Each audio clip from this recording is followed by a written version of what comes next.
میرے بازو میں قوت حیدری اور ہاتھ میں شمشیر علی ہے، یاد رکھو جو میرے مقابلے میں آئے گا اس کی جان کی خیر نہیں ہے۔ یہ کہہ کر آپ نے گھوڑے کو آگے بڑھایا۔ دشمنوں کو یہ جرت نہ ہوئی کہ آپ کو روک سکیں۔ آپ جس طرف سے گزرتے دشمنوں کے رسالے پیچھے ہٹتے چلے جاتے تھے۔ عمر سعد اور شمر لائن دور سے کھڑے دیکھ رہے تھے۔ عمر سعد نے کہا، خدا کی قسم یہ شیر خدا کے بیٹے ہیں، ان کی ہیبت بھی علی المرتضیٰ سے کم نہیں ہے۔ شمر نے کہا، یہی بات ہے، لیکن ان کوفی بزدلوں کو تو دیکھو، اس طرح بھاگ رہے ہیں جیسے شیر ان پر حملہ کر رہا ہو، جی چاہتا ہے کہ ان سب کے سر اڑا دوں۔ عمر سعد نے کہا، مگر یہ وقت باتیں کرنے کا نہیں ہے، مجھے خوف ہے کہ اگر حسین نے پانی پی لیا تو پھر ہرگز قابو میں نہیں آئیں گے، وہ تو بالکل نہر کے کنارے پہنچ گئے ہیں۔ شمر نے جلدی سے اپنے رسالے کو نہر فرات کی طرف بڑھایا۔ ادھر عمر سعد نے چیخ کر کہا، اے بزدل کوفیو، کیا کرتے ہو؟ اگر تم نے حسین کو پانی پینے دیا تو تم میں سے ایک شخص کو بھی زندہ نہیں چھوڑوں گا۔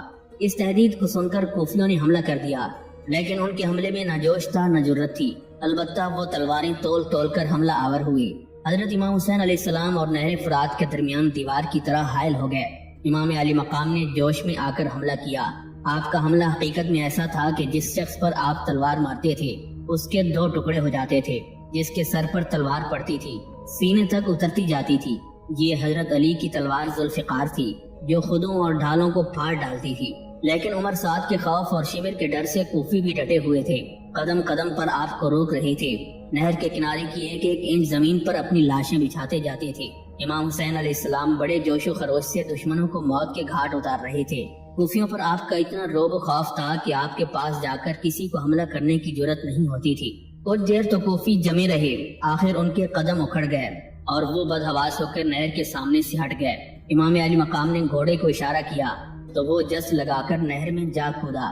امام علی مقام امام حسین علیہ السلام نے فرمایا، کوفیو، تم نے دیکھ لیا کہ جب ہم نے ارادہ کیا تو تم ہمیں نہر پر آنے سے نہ روک سکے، اب کون ہمیں پانی پینے سے روک سکتا ہے؟ لیکن خدا ہی نے ہمارا پانی بند کر دیا ہے، اب ہم پانی نہیں پیئیں گے۔ یہ صرف تمہیں دکھانا تھا کہ اگر تم چاہو تو پانی لینے سے نہیں روک سکتے۔ امام علی مقام یہ فرما رہے تھے اور تمام کوفی ادھر ادھر کھڑے خاموشی سے سن رہے تھے۔ اب عمر سعد اور عمرو بن حجاج نے لوگوں کو ترغیب دی کہ امام پر تیروں کی بارش کر دیں۔ امام علی مقام نہر کے بیچ میں کھڑے تھے، اوپر سے سورج اپنی تیز شعاعیں ڈال رہا تھا، سخت دھوپ پڑ رہی تھی، لو کے تیز و تند جھونکے چل رہے تھے، لیکن پانی میں کھڑے رہنے سے دھوپ اور لو دونوں باتوں سے امن تھا۔ امام حسین علیہ السلام کے پیر پانی میں تھے، نہر کا پانی نہایت ٹھنڈا تھا، لیکن اس سے امام علی مقام کی پیاس کو کوئی فائدہ نہ پہنچا۔ جب کوفیوں نے حضرت امام حسین علیہ السلام پر تیروں کی بارش شروع کی تو آپ نہر میں سے نکل آئے، لیکن کئی تیر آپ کے تن نازک میں پیوست ہو گئے، جس سے آپ مجروح ہو گئے۔ آپ کو غصہ آ گیا، آپ نے نیزہ لے کر گھوڑے کو دوڑایا اور جو کوفی آپ کے قریب کھڑے تھے ان پر حملہ کر دیا۔ 50-60 کوفیوں کو وہیں ڈھیر کر دیا۔ کوفی یہ دیکھ کر سہم گئے، انہیں کھڑے رہنے کی ہمت نہ ہوئی اور پشت پھیر پھیر کر بھاگنے لگے۔ کوفیوں کا لشکر جو میلوں تک پھیلا ہوا تھا جنبش میں آ گیا۔ جو لوگ امام حسین علیہ السلام سے میلوں کے فاصلے پر تھے وہ بھی یہ خیال کر کے کہ کہیں امام علی مقام حملہ کرتے ہوئے وہاں تک نہ آ جائیں، خوف و دہشت سے کانپ رہے تھے۔ حضرت امام حسین علیہ السلام کبھی نیزہ اور کبھی تلوار سے حملے کرتے تھے اور ہر حملے میں 2-2 4-4 کوفیوں کو قتل کر ڈالتے تھے۔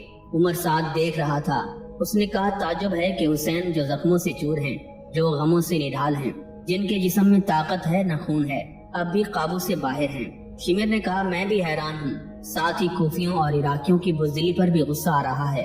میری سمجھ میں یہ بات آئی ہے کہ میں اہل بیت کے خیموں پر حملہ کر دوں۔ جب امام حسین علیہ السلام یہ دیکھیں گے تو نہر فرات سے واپس لوٹیں گے، یقین ہے کہ اس وقت کوفی انہیں مار ڈالیں گے۔ عمر سعد نے خوش ہو کر کہا، یہ نہایت اچھی تدبیر ہے، فوراً اس پر عمل کرنا چاہیے۔ چنانچہ شمر لائن اپنے 10 نامور لوگوں کو لے کر اہل بیت کے خیموں کی طرف چلا اور عمر سعد نے بلند آواز سے کہا، اب فضول لڑتے ہو، ہتھیار ڈال دو، میں نے تمہارے اہل بیت کے لوٹے جانے کا حکم دے دیا ہے۔ حضرت امام حسین علیہ السلام شمر لائن کو خیموں کی طرف جاتے دیکھ کر بے چین ہو گئے۔ شمر اپنے ساتھیوں کو لیے ہوئے اہل بیت کے خیموں کی طرف بڑھا چلا جا رہا تھا۔ حضرت امام حسین علیہ السلام نے بلند آواز سے کہا، اے شمر، افسوس تجھ سے دینداری رخصت ہو گئی، آخرت کا خوف بھی باقی نہ رہا، قرابت داری کا لحاظ بھی جاتا رہا، شرافت کا جنازہ بھی نکل گیا۔ میں ابھی زندہ ہوں، میرے اہل و عیال پر دست درازی کا ارادہ بھی نہ کرنا۔ لیکن شمر ایسا کب تھا کہ وہ آپ کی بات سنتا اور مان جاتا، یا اسے شرم و ندامت دامنگیر ہوتی؟ اس نے کوئی جواب نہ دیا اور نہ ہی واپس لوٹا۔